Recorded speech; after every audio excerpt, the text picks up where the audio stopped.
All right. It is Saturday, November 1st.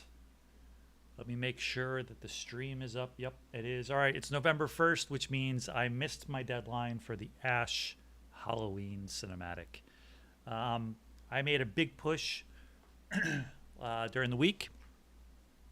Um, really tried to get it done. It came very close. I was going to have to cut out a bunch of shots and do a very kind of uh, a big re-edit, but I think I could have gotten it done. I had one more shot I wanted to get, and then I had to re-render a couple shots, and then I think I could have once I had that stuff done, I think I could have just spent an hour or so in the edit it and like pull it together. But the last shot I was trying to do just kept crashing. Um, I tried for like 45 minutes or so, and it was at that point it was like 8:30, and I really needed. I gave myself a 9 o'clock deadline. I figured if I wasn't done by then, there was really no point. um, so unfortunately, I didn't get it done. But I'm going to play the video now in its current state. It's very unfinished, very rough. There's a lot of stuff in here that I was going to cut out because it's not done. But I left that in here. All the delta shots at the beginning are not done. They all needed to be redone, and I definitely wasn't going to have time to do that. So I was going to just cut those out and just kind of pick up with him walking and approaching the cabin. But this has basically the entire thing. There's like some rough spots in the middle when he's approaching the cabin where the evil starts kind of coming towards him, and then the deadite emerges from the cabin. That whole area was a bit rough, and that's where I really needed to go in and just kind of tighten it up a bit. And I had some ideas for how I was going to do it. I just didn't have time, and so anyway, yeah, it's rough. It's rough. But anyway, this is the current state, and we'll just I'll give it a playthrough here, and then I'm going to dive into the project a little bit, and I'll just go over some stuff that's in the project. So I'll just full screen this guy, and let's take a watch. Let me back it up.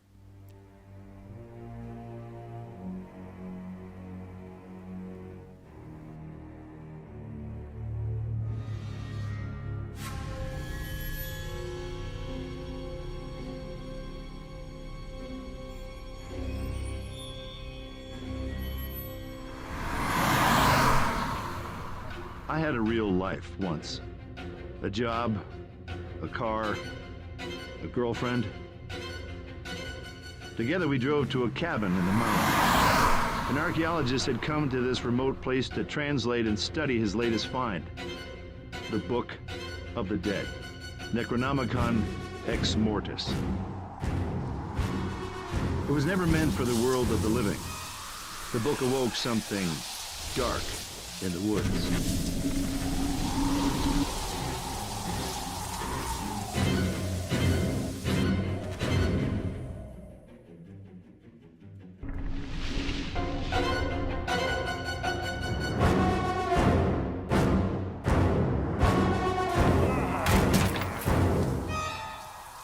Trick or treat, Ash.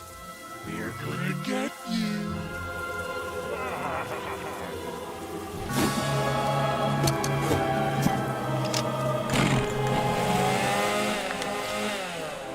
Back to hell for you, shitheel.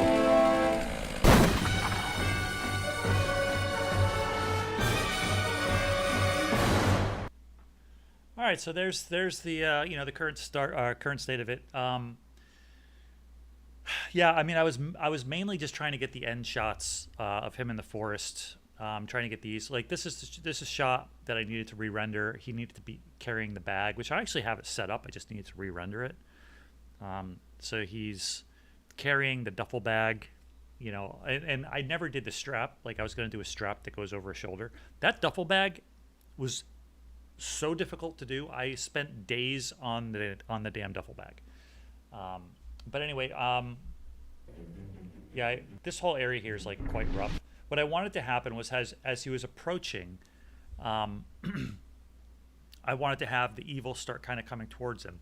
Then I wanted to have a shot where the green glow turns on in the cabin, and so we see it dark, and then the green glow kind of comes on, and then the me deadite comes out. Um, so, and then there was a shot of him that I wanted to do that said, "Honey, I'm home." So I don't know. There was like, again, these would have been the shot of him saying, "Honey, I'm home." That's the one I couldn't get to render. And then once I couldn't get that shot done, I don't know. The whole thing just kind of fell apart. So it's unfortunate. But I'm still going to try and finish up. Maybe I'll take out the trick or treat line and make it more of like a generic Ash little short thing. But yeah, it's a bummer. I really thought I was back and forth on whether or not I was going to be able to get it done. Like I said, I think like re-editing the whole thing, chopping out the whole intro with the Delta, and just picking it up from him, like walking towards the cabin in the woods. I think I could have done it, but like I said, I just couldn't get anything to render. Like I don't know what the problem was, but Unreal just kept crashing on this one shot over and over and over and over again until I finally was like, okay, well, I lost like 40 minutes, 45 minutes just trying to get one shot rendered. I couldn't do it. So I just was like, oh, okay, I guess I'm not going to get this thing out, which is a shame. But there's a couple of things, like I learned a lot doing this. The problem is, there were some kind of complicated things. Like I said, that bag was very complicated because I'll show you the shot here. When So this is mocap. I did a quick mocap with Quick Motion, Quick Magic. It worked really well, and this is a Reallusion version of me, which I sculpted in ZBrush to get a deadite look. Get you.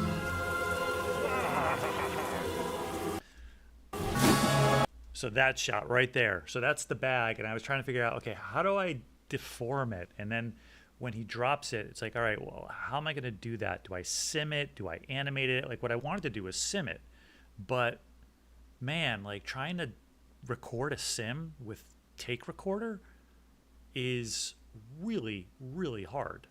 Like I just couldn't get it to work. It was just like giving me all kinds of problems.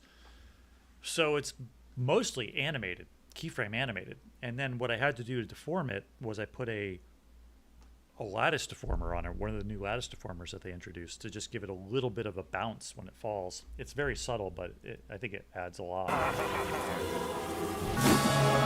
That little bounce. Yeah, it was just really difficult. You can see like the lattice deformers really kind of deforming it quite harshly in some areas. But again, it was like, there wasn't really much I could do. It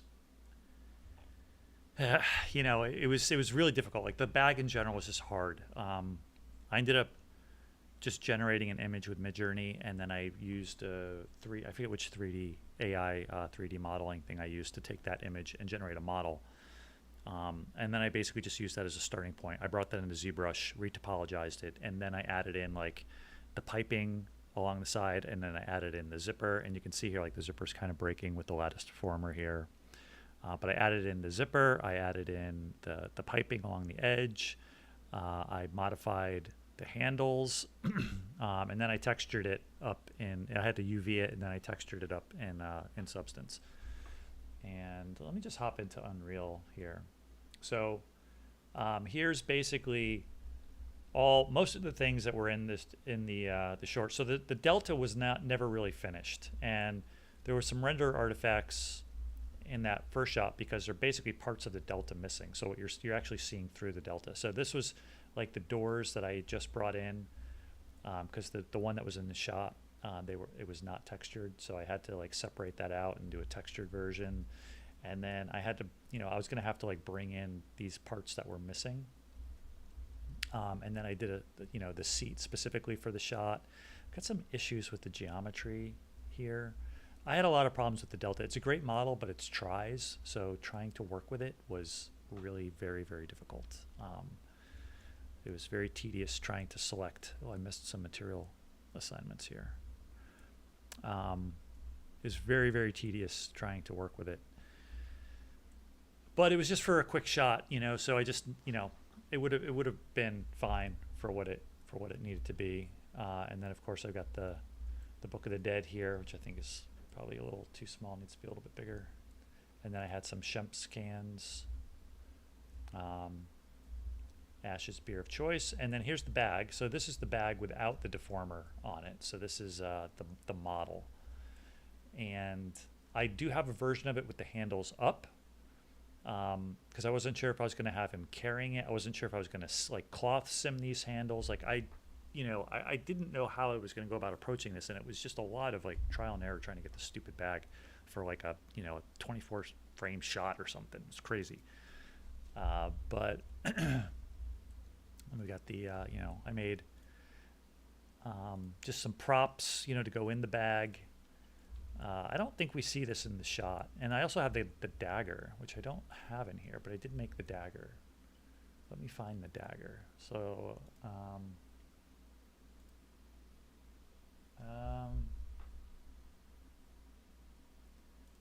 here it is. So there's the Kandarian dagger.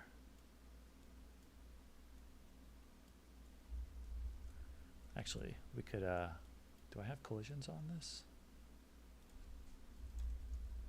We could just sim it into place here.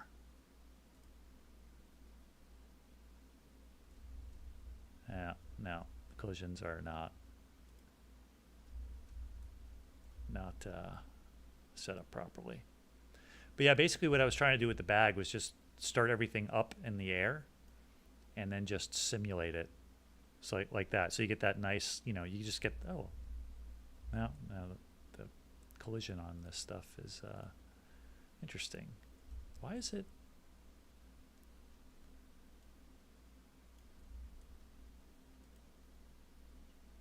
Why is this hovering? I thought the collision for the book was at least. I'm not going to worry about it now. But anyway, yeah, I couldn't using Take Recorder was giving me all kinds of problems, and it was one of these things when you're stressed and you're like under the gun.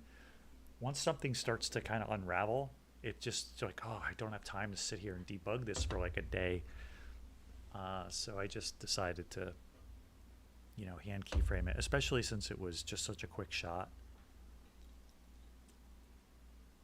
But I kind of wanted to do the simulation thing because I just wanted to kind of like, a lot of doing this is just trying to like work out workflow issues and try and like figure out how to do things.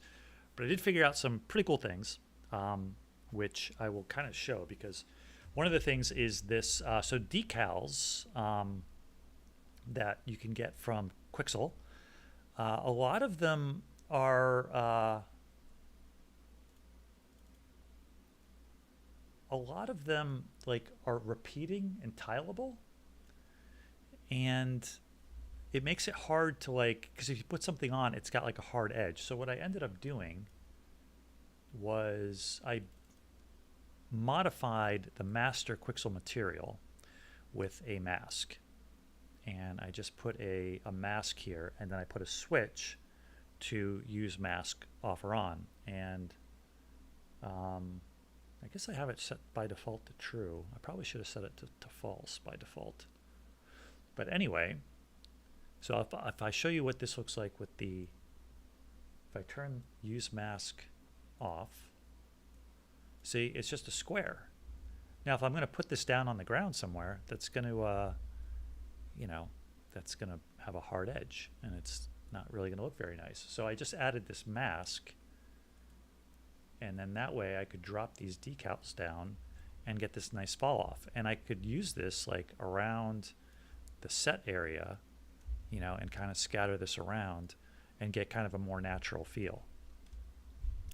So let me jump into the shots, and I'll kind of show that. I also had to make like 4 different versions of Ash because I was having various different problems with him, and I had to actually make one version of him where I just placed the gun in his hand where it should be, because trying to do it in Unreal was like really difficult. So I just parented it to his hand in Reallusion, and then brought it in. And then if I needed it off, I would just put a blank material on it to turn it off so it wasn't visible. I probably, I need to figure out how to export these things as like kind of like rigged props. That would have made life a bit easier, but unfortunately I just didn't have time for some of these things. So some of these things were done kind of quick and hacky. So let's just drop into the cabin here. The evil shots. Actually, let me go to the evil shots first because they came out decent. I originally was going to have them in the same level, but then I figured I just wanted. I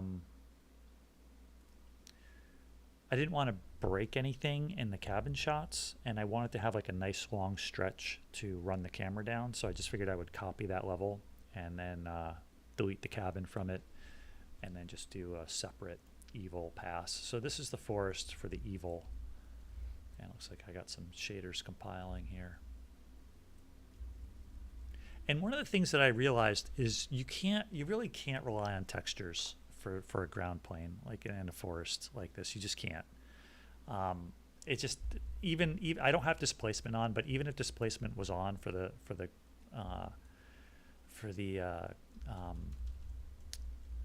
landscape, it's still just like you can see here. It just looks flat, and even with displacement, it just you really need to have the surface detail. So basically, I had the textures in place, and then I would just go in and where we were going to be, where the camera was going to be, I just went in with a foliage brush and added, like debris, like some actual leaves and actual sticks.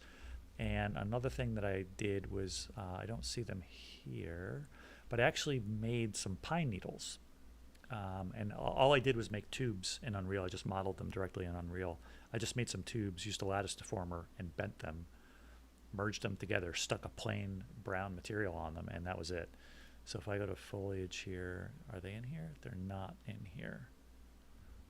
They're in the other level. So I'll show them in the other level. But these, like, basically I would just go in and say, okay, let's where's my brush? Oh. So I would just go in and like, I can't really see it here. Let me go somewhere. And just like paint in some leaves so that you get this, like, you get the actual surface detail. And, you can kind of crank this up to really high, and then you get like a lot of leaves. And you can control like the, if I want them to lay flatter, I can just control the settings, and then they'll sit a bit flat, more flat. That'll be really flat. And this, this just gives it more detail, more things for the light to interact with. It just feels much better. And then same thing, just also added like sticks in as well. And you can see it just, depending on how thick I want them. But it really adds, that's maybe too thick, but just kind of adds more believability. And obviously this isn't something that I wanted like everywhere, so I didn't build it into the PCG network. I just wanted it where the camera was going to be, so that's why this is just like staged, hand painted in like where the camera was going to be. And I could, art direct like how thick I wanted the coverage of these things and stuff like that. So let me go into the sequencer. I'll just play the, I think it's just one long shot here. Let me open this up and hop into the camera. And so, and then I attached like a particle system to the camera to get the leaves blowing. That took a long time to get right because the speed had to be fast enough so that it pushed the leaves forward fast enough to be, to outpace the camera, but not too fast so that it felt weird. Like when the camera's stationary, they feel a little too fast, but when it's moving, it feels okay. So I'll just play the shot.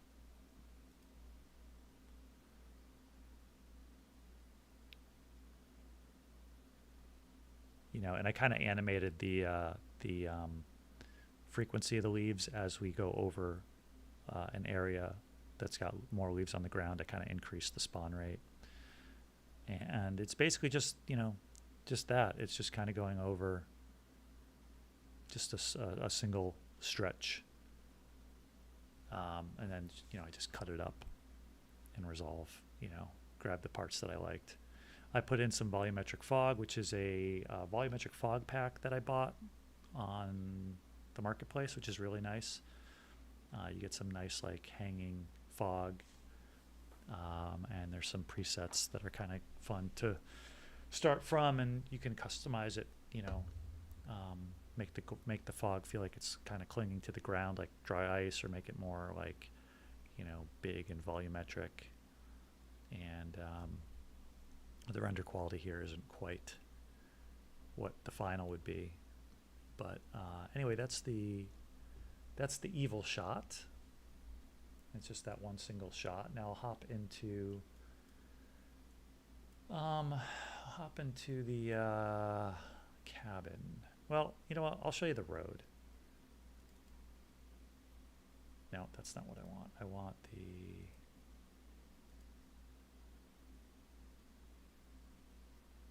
Was it this? Don't save.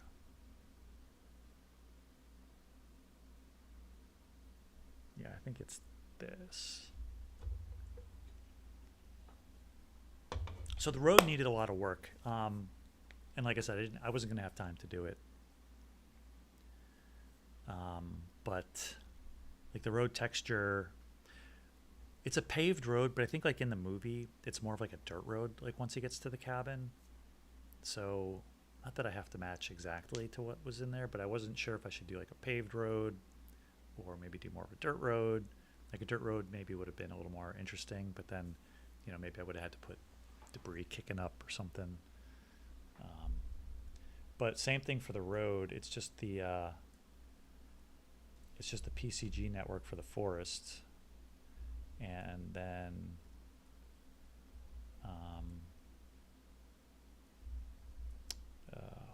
why are we freezing here? Oh, it's waiting for something. And then I just cut a road through it. It's doing something here. And kind of the same basic technique. The PCG network is kind of sparse. If I hope this doesn't crash. Okay. So the PCG network, it's kind of sparse on the ground here because again, I didn't need stuff here, so I wasn't gonna like fill it up. And then I just kind of more dressed like the areas where the camera was gonna be, and it still needed some work for sure. But I tried to make the areas that we were going to see a bit more interesting. And where's my camera here? If I hop into the sequencer. So here's the actual. Where is my cinematic mode? They moved the stuff. I still haven't gotten used to. Where is cinematic viewport? And why does it kick me out of the camera?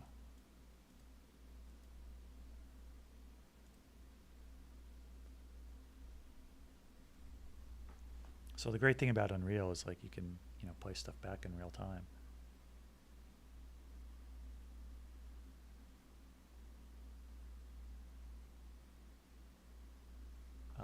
What happened? Oh, we're stuck.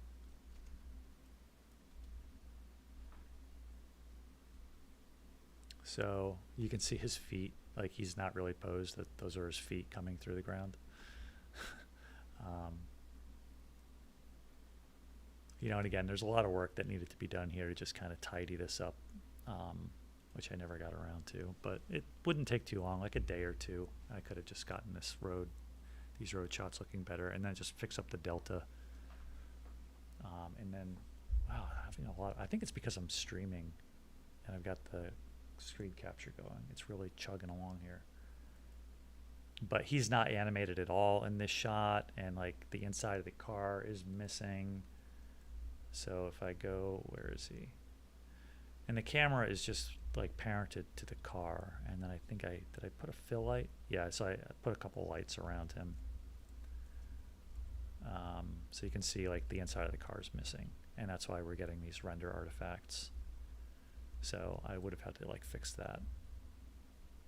Oh, his leg is posed. Wait, what's going through the bottom then? Wait a minute. Huh, that's weird. I posed him in this shot, but not in the shot where we actually saw his legs. Oh, and the other issue is um, because I have a transparent material here, you can see how the car is braking. Because Nanite doesn't like transparent stuff.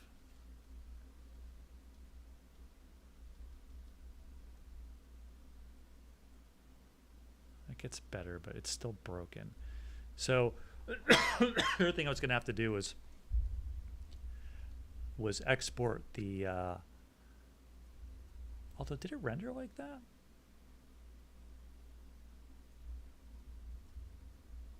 I was going to have to export the windshield as a separate piece of geometry so that I could put the glass material on there so it wouldn't screw up the Nanite car stuff. Anyway, I'll go to the cabin shots now. And where are they? Where is my window? Okay, go away. Your sequencer, content browser. Okay, so we want cabin shots. Don't save.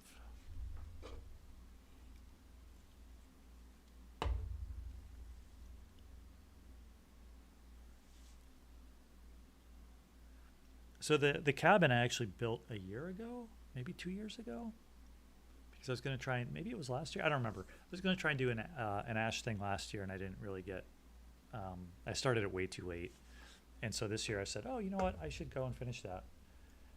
And once again, I didn't finish, but I started this like a month ago. It's just I had a lot of work to do with creating all the assets, I did a lot of texturing, which it did a lot of work in Substance, which I haven't done that much work in Substance, and it was kind of good to get to know that workflow a bit better. So here is the cabin set, and we've got the Book of the Dead jack-o'-lantern here. We've got some of our several different versions of Ash. We've got the bag, and again we've got the set here where I'm just kind of going in and placing stuff where I need it. This is his sister's grave, where in the movie he buries his sister. We actually see this in one of the shots. And, wow, I'm having some bad performance issues. And let me go into the sequencer for this. So the shot I was trying to do that I couldn't get done.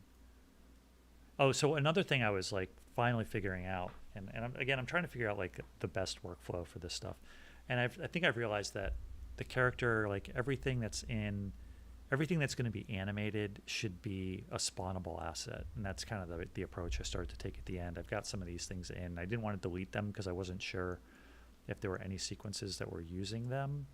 I should probably go through and try and clean that up, but in most cases,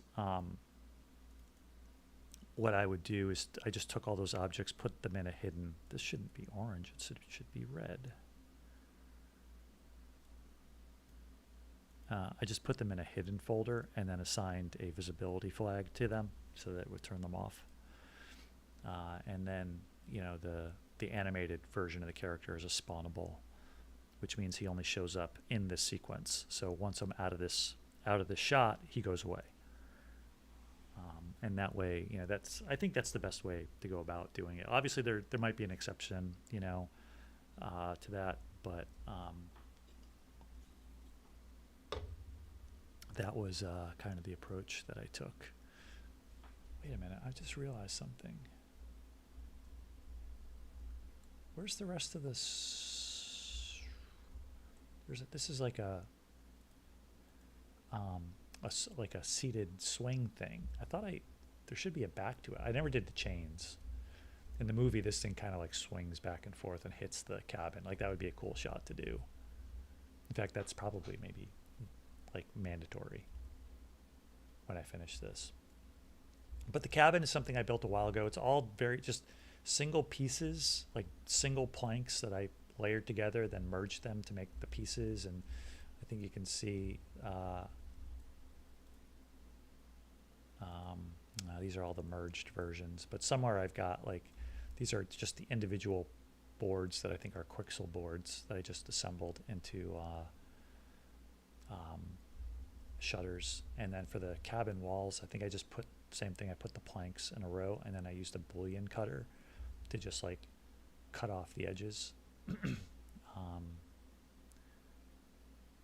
at least maybe some of these, that's how I did it.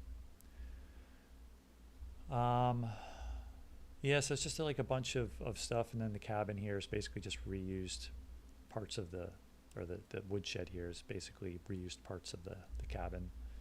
And there's no interior. That's one thing I'd like to do, is get some stuff in here in the interior that matches the matches the show, but I didn't need it, so I wasn't going to worry about it for this. But this is the set. And so one of the things, like, I'll show you where I was using this that decal texture. It's like right here where Ash was standing. So just to get a little more detail, you can see this here is that dirt texture. So if I just kind of duplicate this and move it over here, you can see we can create some like really nice variation. So, you know, if you've got like a texture over your entire ground plane or something, you tend to get like a lot of repetition and stuff. So you can just drop these decals and you can really get like, you can break up some of that tiling and just like really customize the area that you want. You can make it more dirty. I could put some leaves in here, you know, do kind of like whatever I wanted. Looks like this is looks like there's a pine needle decal here, looks like. Yeah. So, and again, these are using that mask so that they can be layered in. So another thing I did, like, you know, I actually made some pine needles, and you can see them here. And they actually add, I think it adds a lot. Like, it really makes it feel better. And all that were just tubes. So if I go into my foliage, and let's just find this guy. So it's literally just, it's just tubes that I made, and just used a lattice deformer to curve them, and I just put like a flat texture. It's literally just like this flat color on them, and then I just sprinkled them around. So sometimes if you can't get enough coverage with a single item, if you just drop in a couple different versions of it, you can get like a heavier coverage. So that's why I have two of them here. So if I just turn these off, we just get these. So you can see like what they do here. So if I just kind of go here, hello? Hello?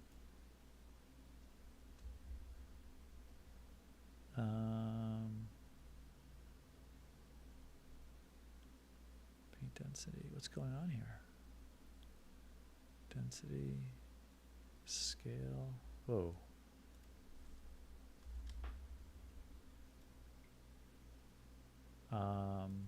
Is anything happening? I don't see anything. It's painting them. The numbers are going up.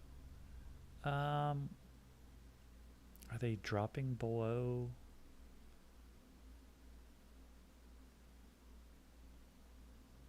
This is weird. Why am I not seeing them?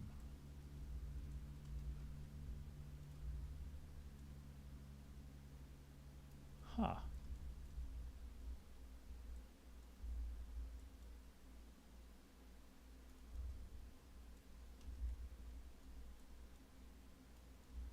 I do see them. Oh, there they are. For some reason, are they just like weird that I'm not seeing them on the ground? So anyway, oh, I do see them. There they are. Are they like going into the Z offset? There we go. They were like penetrating through the plane. So you can see that kind of, you know, adds quite a bit. So you've got this texture here, and then you could kind of enhance that by just putting some real pine needles over it. And you know, that way if you're in close to the ground, it just gives it a little more feeling of realism. So if I unpaint them, you can see it just completely changes it. So, and then I could add like random pitch. Wow, that was 40 degrees, really?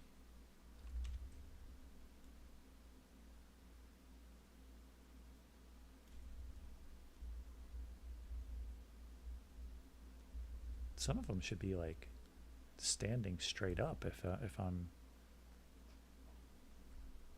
interesting.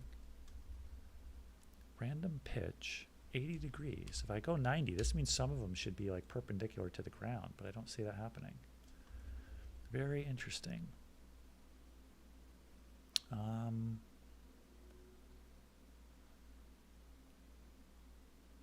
Not quite sure.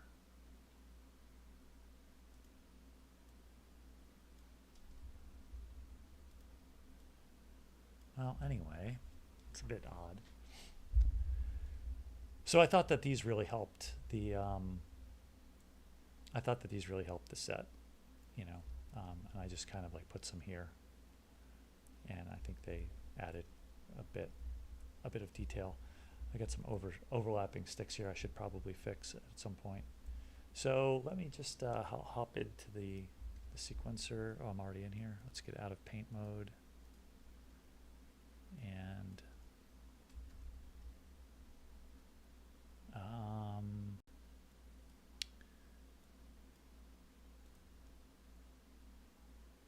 this was the shot I couldn't render. I think there's sound here. So I basically used the MetaHuman tool, the audio animation tool, to just drop in the sound clip, and then it generated the lip sync for me. And then I just took an extra, just one of the other Ash mocap animations that I had, and just applied it to him just to get some movement to him. And just watch this shot here. Honey, I'm home.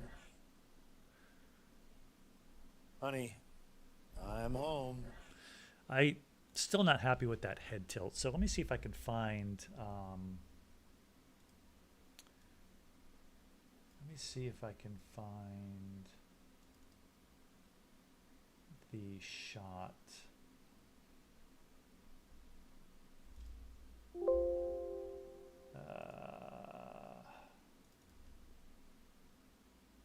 So I'm basically using, where is it? Here it is. So I'm using this as reference.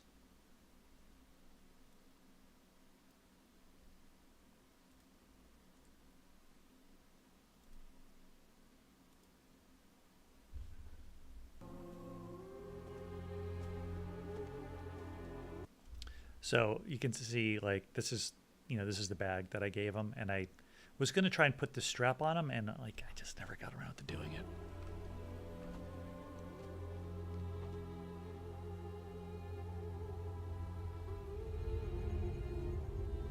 So this is the kind of the look I was going for with the cabin, like very hazy with the like sun, the like bright sun behind it, you know. But then I also added in like the kind of greenish glow, and you know, there's a lot more debris and stuff in here, which might have been like I probably could have put in a little bit more, but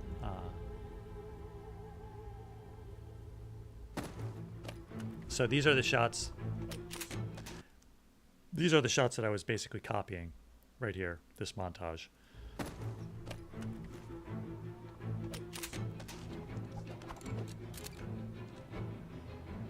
Honey, I'm home.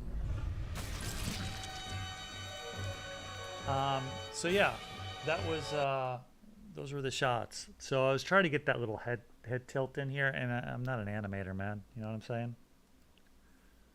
Honey, I'm home. And like I said, I was kind of running out of time. I only literally had like, you know, minutes to do this. You know, like I think maybe I spent an hour trying to put this shot together, maybe not even that. And then I couldn't render it. I don't know. It kept crashing. And there's like not a it's not a complicated shot. It's not like there's a crazy amount of stuff in here. I think I don't know what was causing it to crash. I don't know if it was something with his rig. It seemed like something with his rig was breaking. And I don't know. Because he is like a subdivided character from Reallusion, and I don't know. I don't know if maybe something with the wrinkles was causing a problem. I don't know. I just don't know what could have been doing it. But anyway, I couldn't do it. Couldn't render it.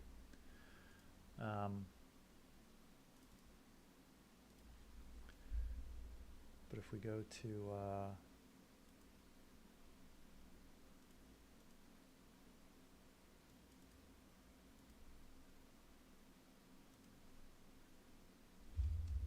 let's go to some other shots here. So here's him walking. See, so here's like part of the problem.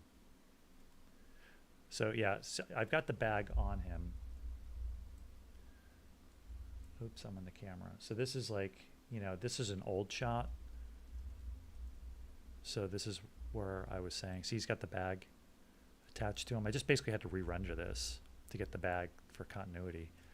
And like I would have to put these into a add folder, hidden, and then grab these, put them in the hidden folder. Just close these up, and then can I do them all at once? Actor hidden in game.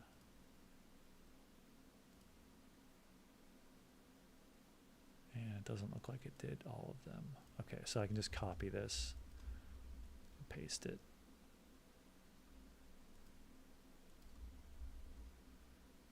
So then these are all hidden. Give it a red color. Set color.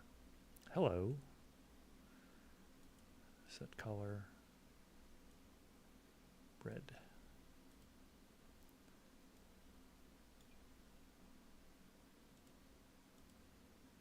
Missed this. Let's get out of animation mode here. Let's put the chainsaw in hidden and put the visibility flag on there. Wait a minute, what? There's another chainsaw. Jeez. What the? Yeah, this is why I was saying like everything should just be a spawnable item. Rather than like putting the stuff in there and then making it possessible, because it just causes a problem. And I kind of switched to the spawnable, which is why there's all this extra stuff in there. But I should go through shot by shot and just make sure that everything that I'm using is a spawnable version, and then I can delete this stuff because it's not being used in shots. So let's, do I have, no, okay.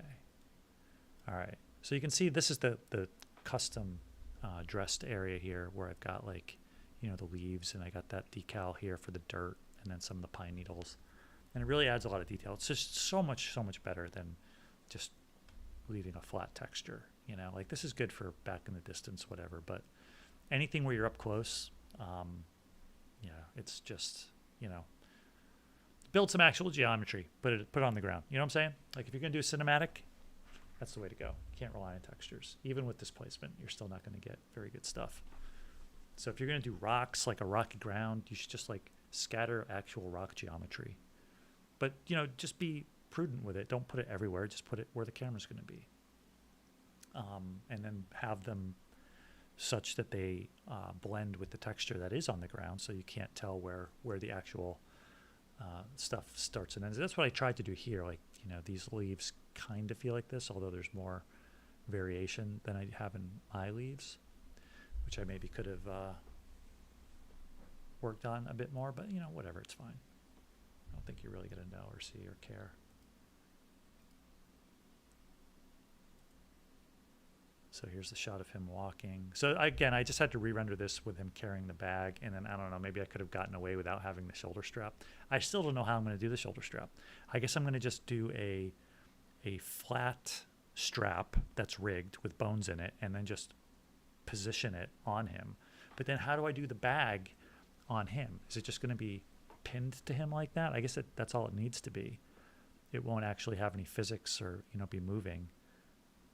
If there were going to be close-up shots, it would have to, but I don't think we'd ever get that close. But this is what I was saying. The bag was like so hard to try and, because I'm thinking of all these things like, oh my God, how's it going to be attached to him?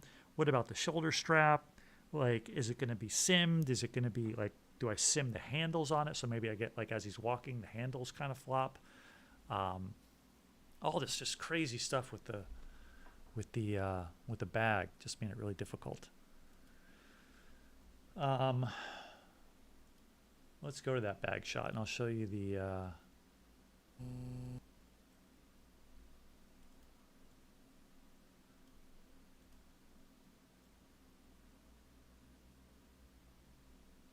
so this is another shot that didn't render for some reason. See, I've got all my extra. Oh, here was our first evil shot that I did, which it actually does go towards the cabin, but I didn't like the way this was looking, and I didn't want to like change this because I didn't want to break the shots. So that's why I ended up just going into a completely different setup. But let's see. I guess I just keep playing here. We're gonna get you. So I've rendered this shot out a couple times with some different cameras that I used to cut. So that's why it's kind of plays a little weird. A trick or treat, Ash. We're gonna get you. It's a close up. Trick or treat, Ash. We're gonna get you. And then for this stuff, the lighting is in the sequencer as well. So the lighting actually, it's the one thing I do, like for real. And I spent the least amount of time on the lighting because everything else was so much more difficult for me to do that I had to spend time on that. And I didn't really spend much time on the lighting at all. I spent the least amount of time on the lighting, but I did have a pretty good overall master lighting setup for it. So the only thing I had to do is just add a rim here and there on the characters, and then there's like a green cast in the forest that I just had to like adjust that light depending on the angle that the camera was at, and that's really all I did for the lighting. Like this one I think this has the cabin interior lights that are turned on for the shot. Looks like that's the only lighting I have. Normally I put these in a folder.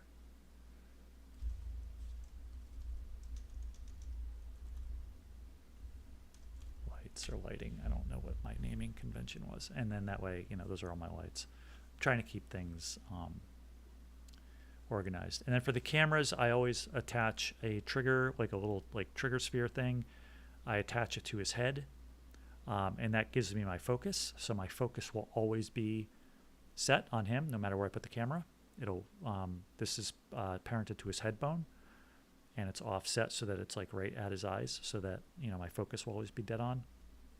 And then the camera has look at tracking enabled, and it's tracking this look thing. And so if I move this, you can see the camera is moving to follow it. And so that is parented to his head as well. So the camera gives it kind of a handheld move or feel as he moves, like the camera tracks with his head. And you can set how quickly or slowly that track happens. But it just gives it like a nice little, so you can see how the camera's moving with him. Trick or treat, Ash. We're gonna get you. Just gives it a little organic feel to it. And it's not something that has to be keyframed. So I use that trick a lot, actually. And let me just, again, I'm still making my way to the bag shot. To the bag. Here it is. Okay. So these shots are not in cut order either. I kind of started like adding shots, and it was, you know, I was still trying to figure out what the shots were that I wanted and stuff like that. This shot is overall too bright. Like I needed a continuity pass on the lighting. But so let's just watch this one.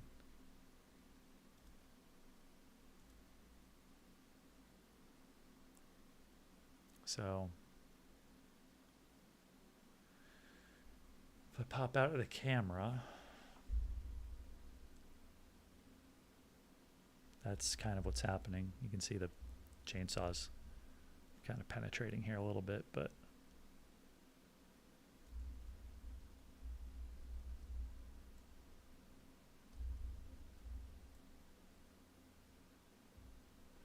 and if I go into animation mode, you can see the lattice deformer that's on. Now there's actually 2 lattice deformers on it, and it was very, very difficult to work with it, and I didn't know how to like turn one off so that I could see the one I wanted to adjust. It's very difficult to work with, but you know, essentially you can just like grab a point and then just kind of adjust the bag. Now obviously, like, you know, you go too much and you start to break things. So, but then the lattice is just animated.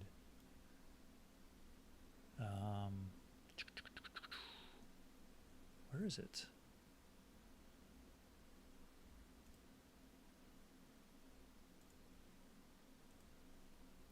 Yeah, so I'm just like animating the lattice here.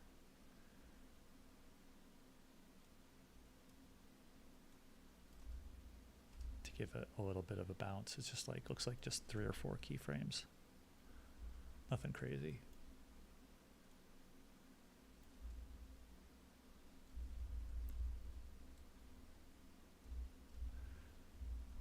And that got the job done. And for something that was that quick, man, like I said, there's so much trial and error and experimenting with this to try and like figure out how to do this. And even now there's like some problems, like the lattice is causing this penetration here. And yeah, I think that's why I tried to put in a second lattice deformer to like deform the deformation and try and like pull that handle out, but I just wasn't having any luck.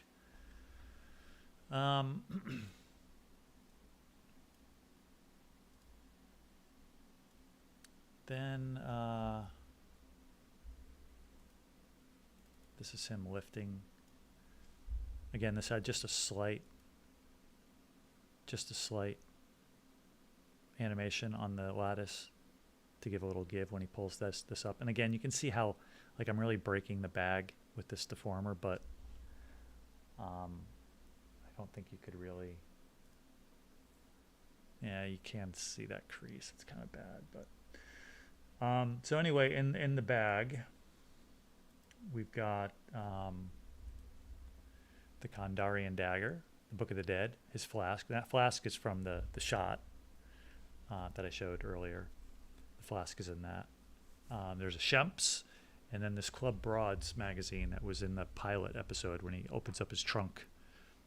There was a Club Broads nudie mag, which I couldn't put nudity on it, so I put a bikini girl instead. And the model's name was Robin Rose on that magazine, so I used the same name. So it's kind of like a little reference, a little Easter egg. And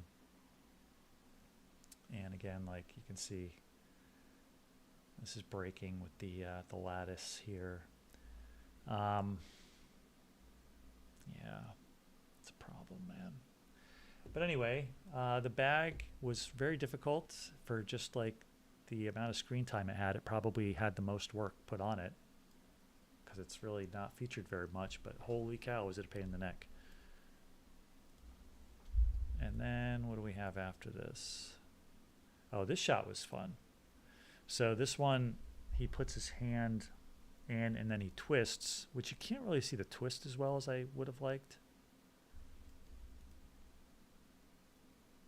What am I seeing here? What is this? We have an extra something? Looks like something. Yeah, see, I don't even know where this came from. That got added at some point.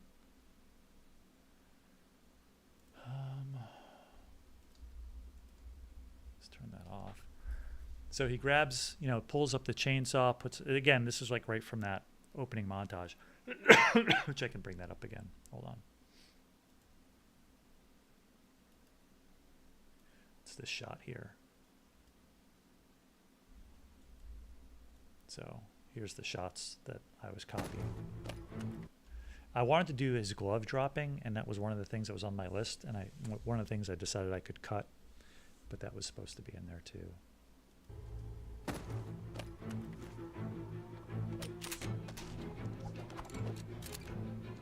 And I was going to try and have him do that gun twirl, but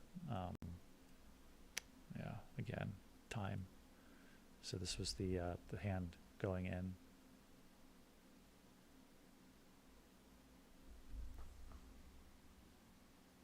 And this was all just hand animated, hand keyframed. With a little bit of a camera shake on the camera, again, just to give a little bit of a handheld move. So I made a few different camera shakes for this. Where's my camera? Again, like I'm not very consistent with my setup here, which I should, like all this stuff should be in a lights folder. So yeah, I built these camera shakes. So I've got like a handheld one. I had one for the car. I had a shake for the Evil camera. I had like high frequency, low frequency version. So I had all these different camera shakes. You can actually add several different camera shakes and kind of layer them. And you can also like adjust their, the play scale is how much it influences it. So if I wanted it to, I think you can keyframe this too. Can you? I think so. So you could actually like ramp up or ramp down the shake. It's kind of a nice little feature. And it's if you build like a small library of them, just to use in different times, like, like a high frequency one for like walking or running, one for just like handheld, stuff like that. So there's just a little bit of that on here, just to give the camera a little bit of a drift. And if we pop out of the shot, you can see I had to like pose his head back so I could get the camera in there. So he wouldn't be in the way. Wow, I'm really having some performance issues. Oh my gosh, what's going on?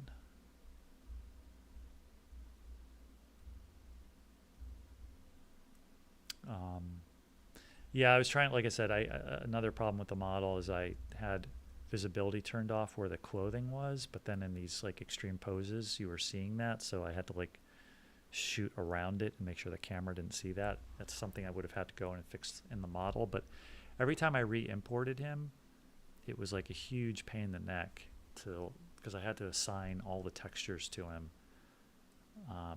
The belt texture, like all these substance materials had to be reassigned in Unreal, and it was just kind of a pain in the neck to do that. It took like really takes a long time. So let's see what else. One of the things I was going to show is just a little. Oh, the end shot was like one of the last shots I did. I think it was the last shot I did before I couldn't render that last shot. This shot took a while to get right because I needed the camera to go, or I needed the gun to be right at the camera. I needed the gun to be like parented to him properly, and all this stuff. Are there two? What am I seeing here?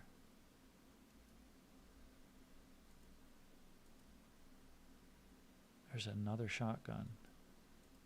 Is that on? Shit heel.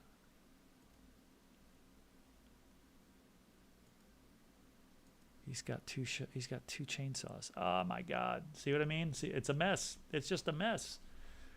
This is why, like, I really needed to go in and clean this stuff up. I could, like I said, I need to go through and make sure that everything that I'm using has a little lightning bolt. That means it's spawnable. And then anything that's not spawnable, I can delete. Because everything that's in a shot being animated should be spawnable. And then I can get rid of all this extra garbage and I don't have to have these hidden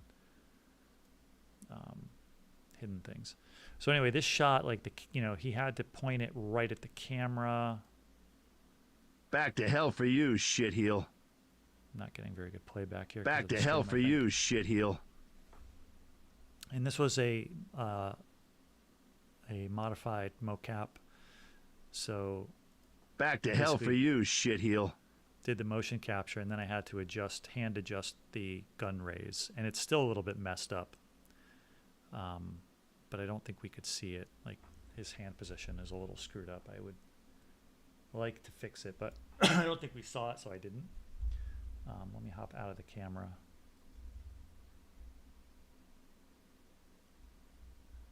I also altered the pose of the chainsaw a little bit. I kind of wanted the shotgun to be center, but then we couldn't see his face, so that's why I kind of put it off to the side. Back to hell for you, shitheel. If I make it unlit. Back to hell for you, shitheel. So you can see his hand position here is weird, and the gun goes through his arm, But we didn't see that, so. And I don't think we see that either, so I wasn't going to worry about it.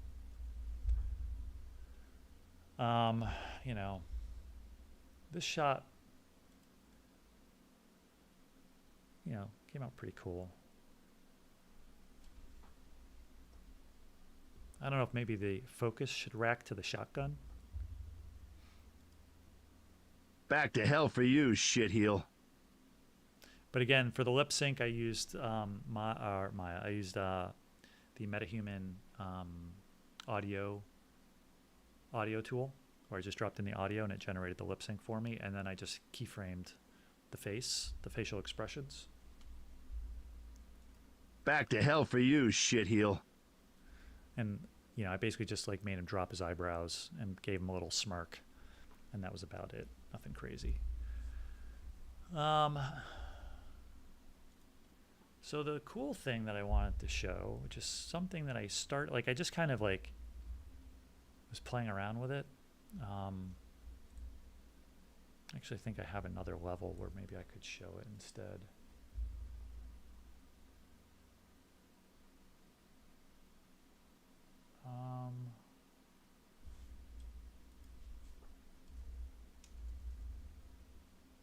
Yeah.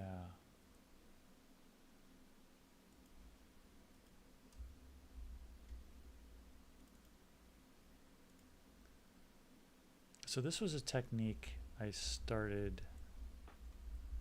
Oh, this won't work because there's no lighting. Okay, let me very quickly.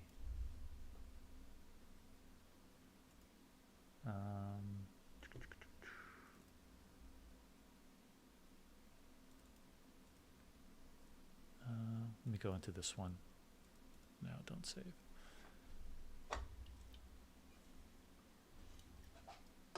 So level assemblies are something that I saw being used in a video. And I was like, oh, that's pretty cool. You basically just put things in a level and then you can drag that level into another level.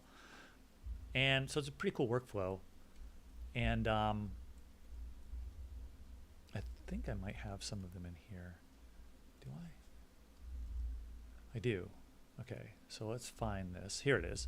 Okay, so basically, what I did, so if you're trying to drop something into a level, you get these harsh edges where objects, intersect or meet, and it, especially something organic, it just doesn't feel natural. But with these level assemblies, basically what you can do is I started to incorporate decals that I would put around the edges to blend in that transition, so you can kind of see them here. So this, if I move this, see how these things move? Those are decals. So they're going to kind of blend in with the, with whatever's underneath. So if I go into lit mode,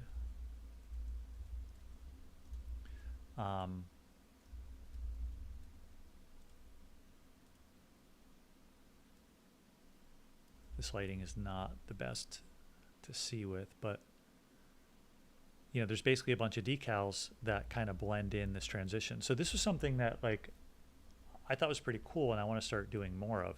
And if you want to adjust this at any time, and the great thing about this level assembly is you can, just make like a bunch of different copies of it. And like if you see here, the decals are blending, right? Now there's actually tools that you can buy on the marketplace that will do this, but you could kind of set up your own kind of rough version of it where you've got decals covering the top and then they'll self-blend as they're merging. So, and then to edit this, I could just simply hit this edit button here, and then it brings me into edit mode, and now I can just basically edit the pieces here. So like let's say this little decal here, I want to move the position. It's kind of hard to see in this mode, but I can kind of be like, maybe I want to put another one here or something, and then just save it, and then it updates, and it'll update like all the different versions, so they'll all kind of update with that. So anyway, this is like not the best. Maybe if I go into here, landscape, paint, if I put a different material around here.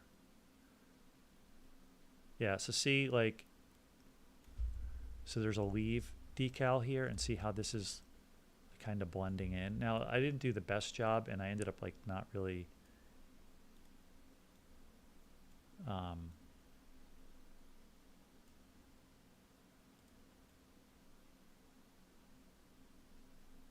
just see which one of these works best. But here where I don't have the decals, you're getting this sharp edge, right?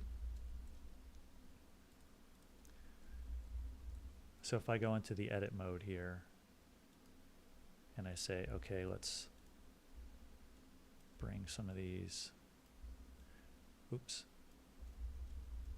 over here. And, again, like I'd probably start making more customized versions of these, and you kind of want to place them like this is going over stuff like too much. So maybe I want to reduce the impact of it here. And then if I hit save, now we've got, that's not the right decal to use there, but you get the idea. Like maybe one of these leave ones would have been better. So if I grab this, like put some of these here, much more natural transition. And then like no matter where I put this, that will follow and blend in. So it's just kind of like a cool little technique that I want to start using more.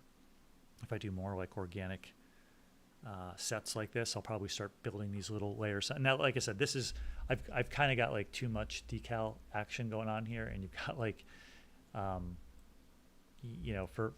there's just a lot of bad stuff happening on this particular version that I was experimenting. But the basic idea I think is working. And I want to do more of this stuff because I think it's cool, and I think this, you really hide some of the overlapping. And, it may even be a case where maybe I just end up using those decals for the majority of the textures on this. Like if I'm using a dirt one, like where is that dirt decal? So if I find that, Mega Scans.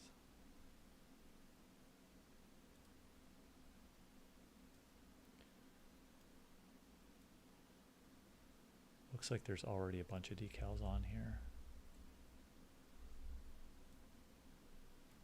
Is there what's sort order? Okay, so if I put this on top,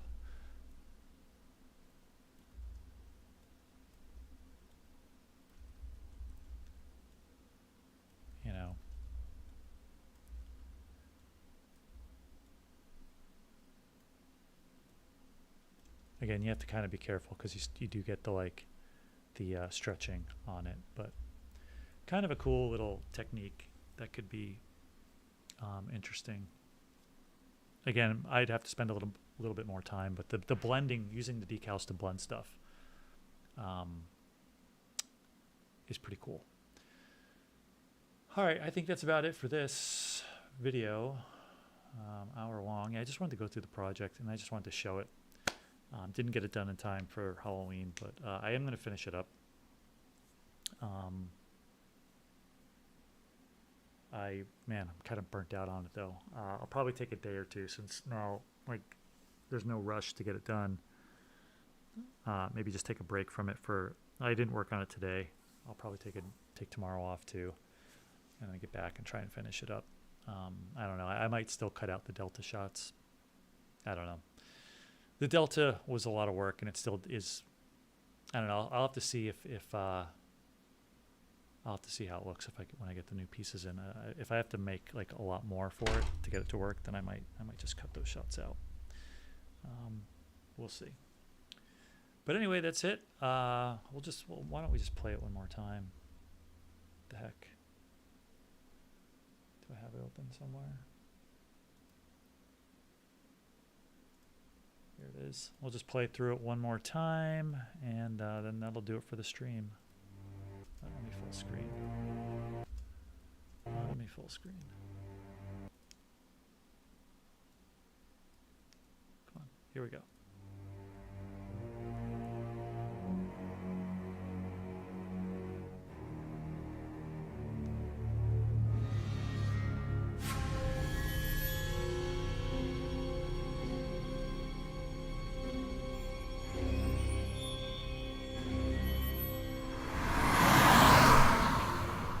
I had a real life once.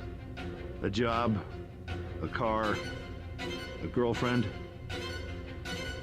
Together we drove to a cabin in the mountains. An archaeologist had come to this remote place to translate and study his latest find, the Book of the Dead, Necronomicon Ex Mortis. It was never meant for the world of the living. The book awoke something dark in the woods.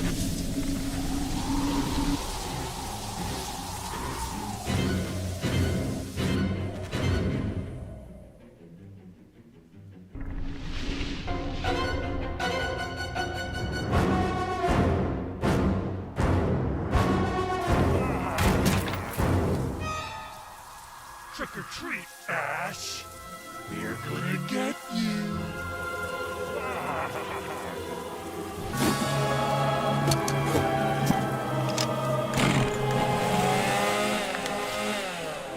Back to hell for you, shitheel. So there's a couple shots, like the chain pull one was tough because I didn't know how to do it, so that's why I kind of used a camera angle where we implied the chain. But what I would have liked to have done was show the chainsaw and maybe a little smoke coming out, like a little exhaust, and show it kind of vibrating. And then also when he pulls the shot, this shot needs to be like he's. I need to go through it and adjust that, keyframe it, because he pulls the gun through the whole holster, and so I couldn't really get the shot that I wanted because I couldn't really show it because it was, the animation was so far off.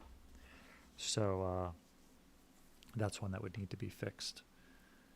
And but I did learn how to do constraints. So the shotgun is parented to his back, and then it gets constrained to his hand. So once he grabs it, it moves with his hand. So that was like something I learned, which is kind of cool, I guess.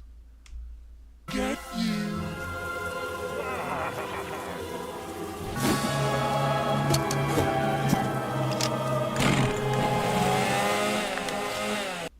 Yeah, I would really like a better shot of that, because he's pulling the shotgun out, but we don't ever see the shotgun. So I'd like to show the shotgun. Back to hell for you, shitheel. And there it is. This blood splatter thing was I just generated this with AI.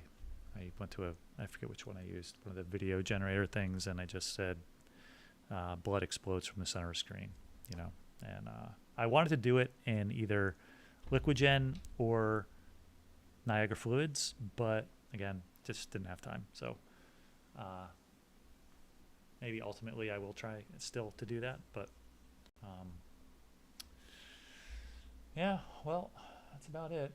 That's a recap of the project here, and hopefully, you know, I will get a finished version, and because I think it's close. I think it's going to look cool when it's done, and I just want to spend the time to get it to a good place, and then call it done. So again, it'll probably take a couple days. I pushed pretty hard last week to try and get this done, and I'm really tired now. So